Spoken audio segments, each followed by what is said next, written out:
Asia cup లో ఉత్కంఠభరితమైన పోటీ కొనసాగుతుంది. ఇప్పటికే టీమిండియా సూపర్ 4 కి చేరిన మొదటి జట్టుగా నిలిచింది. మరోవైపు 2 మ్యాచ్ల్లోనూ ఓటమి పాలై ఒమాన్ టోర్నమెంట్ నుంచి నిష్క్రమించింది. ఇక ఇప్పుడు సూపర్ 4 కి ఎవరు చేరతారన్నది పూర్తిగా రాబోయే కీలక మ్యాచ్లపై ఆధారపడి ఉంది.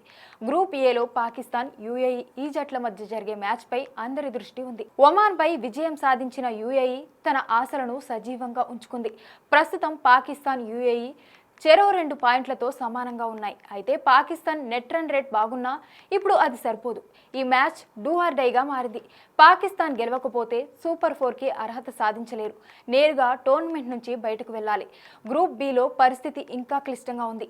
ఇప్పటికే శ్రీలంక 2 మ్యాచ్ల్లో గెలిచి 4 పాయింట్లతో టాప్లో ఉంది. బంగ్లాదేశ్ కూడా 3 మ్యాచ్లో 2 గెలిచి 4 పాయింట్లతో నిలిచింది. ఇప్పుడు మిగిలింది ఒక ఆఫ్ఘనిస్తాన్ మ్యాచ్ మాత్రమే. శ్రీలంక ఆఫ్ఘనిస్తాన్ ఓడిస్తే శ్రీలంక, బంగ్లాదేశ్ 2 సూపర్ 4 కి చేరిపోతాయి.